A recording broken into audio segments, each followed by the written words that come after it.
বছর 10 পর হঠাৎ দেখা। নিলয়। আরে নীলা, নীলা, ও নিলয়, নিলয়, কেমন আছো নীলা? নীলা, ভালো। নিলয়, জিজ্ঞেস করলে না তো তুমি কেমন আছো? নীলা, তুমি তো সবসময় ভালোই থাকো, তোমাকে আর কি জিজ্ঞেস করবো? নিলয়, তুমি আমার উপরের ভালো থাকাটাই দেখলে, আমার ভেতরটা দেখলে না। নীলা, কেন?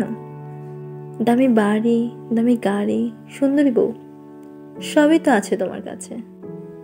নিলয়, সব আছে, কিন্তু আমার প্রাণটাই তো নেই, শুধু দেহটাই পড়ে আছে।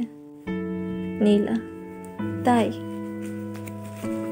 নিলয়, হয়তো তুমি ভাববে তোমাকে ছাড়া আমি খুব ভালো আছি, কিন্তু আমি ভালো নেই। কত রাত কাটিয়েছি তোমার কথা ভেবে, তোমার স্মৃতি আমাকে ভালো থাকতে দেয়নি। নীলা, আচ্ছা, তোমার বউ, সে নিশ্চয়ই আমার থেকে বেশি ভালোবাসে তোমাকে। নিলয়, বাসে। নীলা, তাই? নিলয়, বাদ দাও, তোমার কি খবর? তোমার সংসার কেমন চলছে? নীলা, আমার আবার সংসার?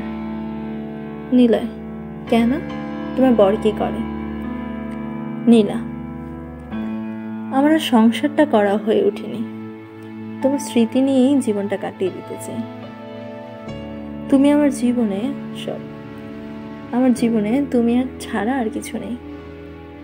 তুমি ছিলে, তুমি আছো, আর তুমি থাকবে। হঠাৎ নীলের ফোনটা বেজে উঠল। নীলা, নিশ্চয়ই তোমার বউ? নিলয়, নীলা, ভালো থেকো। নিলয়, চলে যাচ্ছ? নীলা, যা আমার না, তার কাছে থাকা আর না থাকা দুইটাই সমান। ভালো থেকো তুমি।